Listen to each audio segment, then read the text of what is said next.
कविता चल रही थी, जिसमें हमने मंडला से छिनगांव तक की यात्रा का पूरा वर्णन पढ़ लिया था। अब आगे हम जो पढ़ने जा रहे हैं वो छिनगांव से अमरकंटक तक की यात्रा है। इसमें लेखक को कौन कौन से गांव पड़ते हैं और छिनगांव से अमरकंटक की यात्रा में लेखक किस किस का वर्णन करता है, इसके बारे में अब हम पढ़ने जा रहे हैं। आपसे छिनगांव से अमरकंटक तक की यात्रा में किस तरह के क्वेश्चंस पूछे जा सकते हैं, उन सब का वर्णन अब आज हम इस चैप्टर के अंतर्गत पढ़ेंगे। तो लेखक देखो क्या कहता है।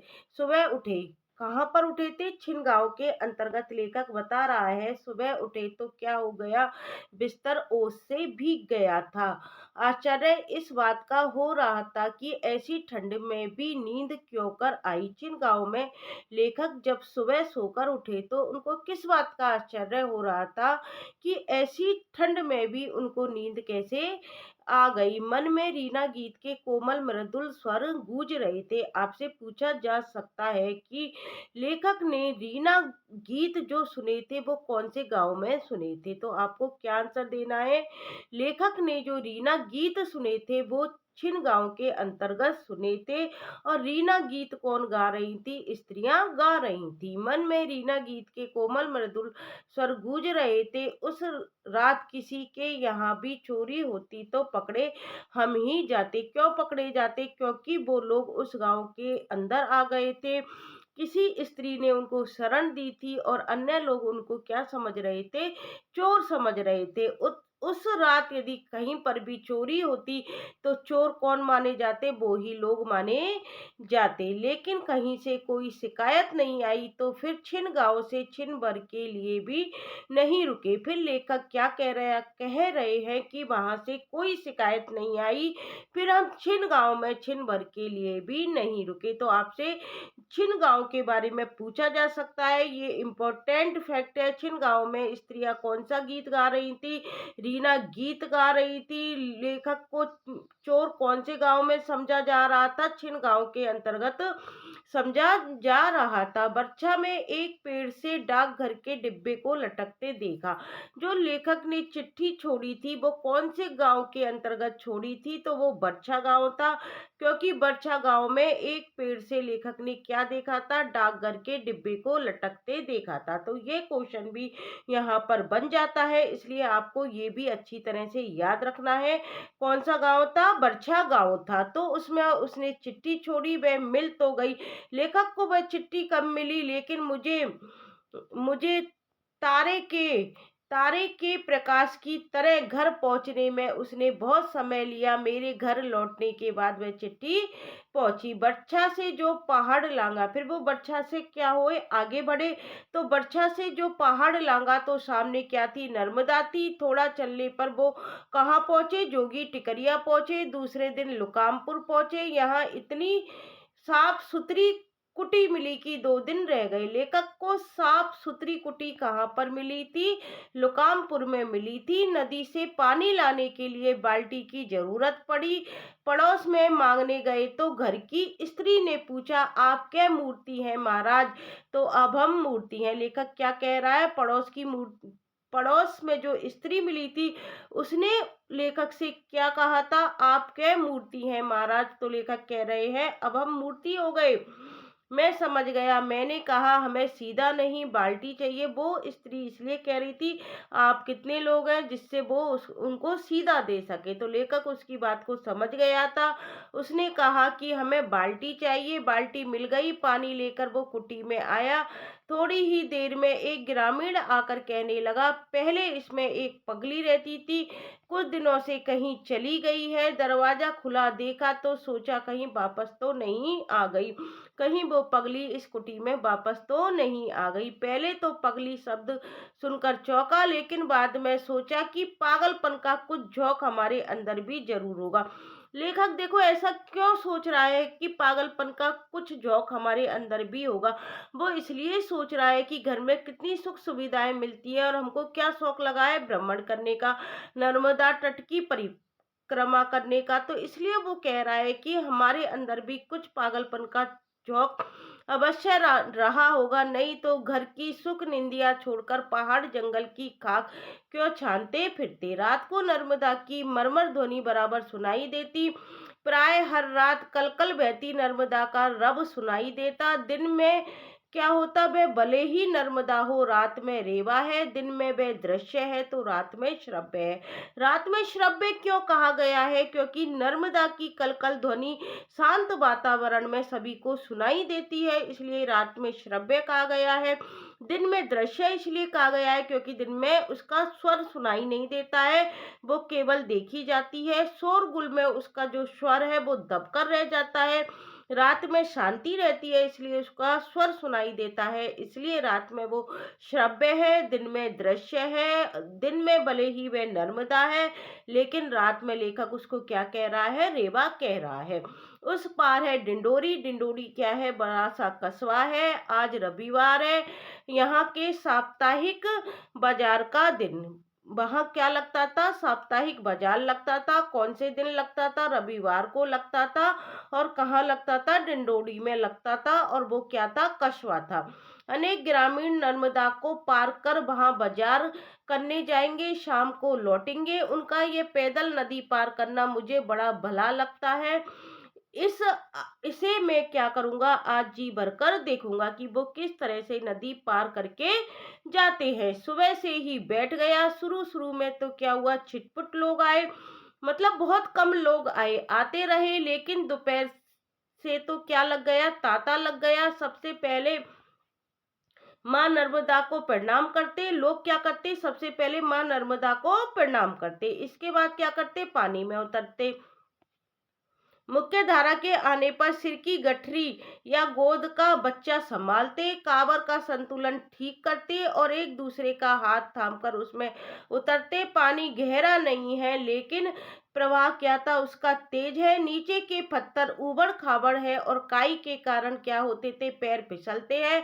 बहुत संभल कर पार करना होता है। लेखक क्या कह रहा है? बहुत संभल कर उसको क्या करना पड़ता है? नर्मदा को पार करना पड़ता है। किसी से पूछा ये पैदल पार करना कब शुरू होता है, तो उसने क्या जवाब दिया? बरसात के बाद जब मटमैला पानी साफ होता है, तभी से क्या करते हैं, इसको पैदल पार करना प्रारंभ करते हैं। आगे के रास्ते के बारे में पूछने पर बताया कि आप सोचते होंगे जो जो अमरकंटक पास आता जाएगा पहाड़ और जंगल घने होते जाएंगे, लेकिन है इसका ठीक उल्टा। अब ना तो जंगल पड़ेंगे और ना पहाड़। हाँ, आखिरी दिन अमरकंटक पर चढ़ाई जरूर आपको चढ़नी होगी। ये क्या बताया लेखक को?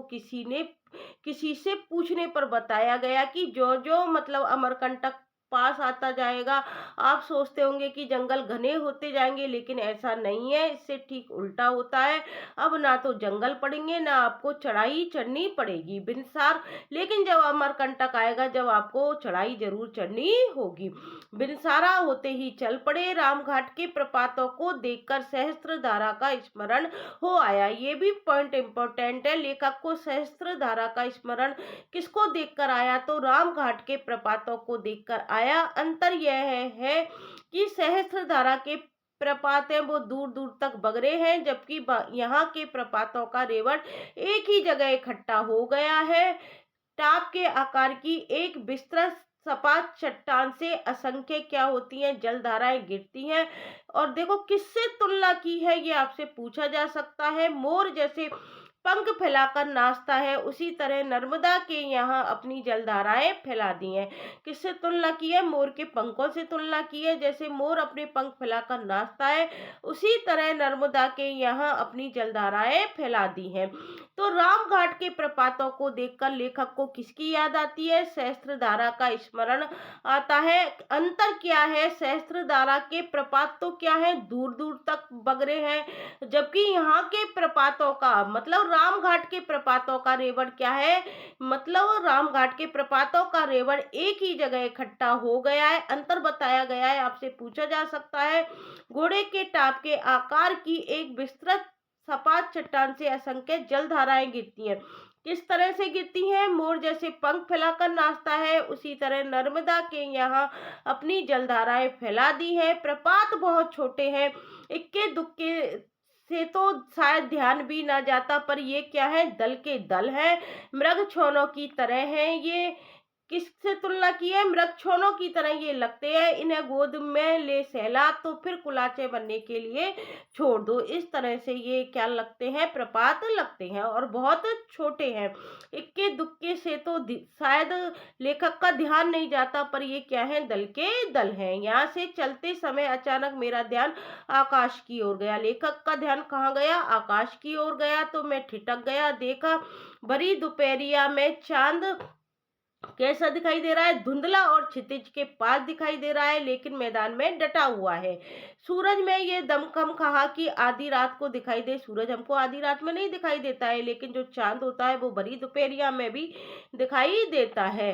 चांद क्या है, रमता जोगी है। किससे तुलना की है, रमते जोगी से तुलना की है। उसका कोई ठोठ ठिकाना नहीं है, रात को गायब हो जाता है, दिन को हाजिर हो जाता है। कभी पूर्ण कुंभ सा भरा पूरा लगता है, कभी रेखा सा महीन होता है उसका बागपन, कभी सीधा तो कभी उल्टा, कभी सवेरे डूबता और शाम को निकलता तो कभी शाम को डूबता और सवेरे निकलता। दिक काल के बंधन से परे जान पड़ता है यह चांद। ये सारी विशेषताएं लेखक ने चांद की बताई है।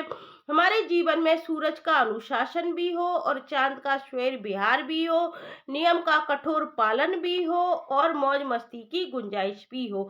लेखक आगे कहता है कि हमारा जीवन भी इसी तरह से होना चाहिए, जिसमें क्या हो, सूरज का अनुशासन भी हो, चांद का स्वेर विहार भी हो, मौज मस्ती की गुंजाइश भी हो। शाम को लेखक कहाँ पहुंचे, दुधी संगम पहुंचे। यहाँ पर एक बैगा वृद्धा ने परकम्बा वासियों के लिए क्या बना रखी थी, कुटी बना रखी थी, उसी में रहे। वृद्धा के साथ उसकी नातिन थी। नातिन लेखक को कहाँ मिली थी, वृद्धा की दुधी संगम में मिली थी। और नातिन की उम्र पूछी जा सकती है, कितनी साल की थी, 10 वर्ष की बालिका थी। आसपास और कोई घर नहीं था, इस निर्जन एकांत में उसका कोई हमजोली नहीं था। अकेली गुमसुम बैठी रहती या किसी काम में लगी रहती थी।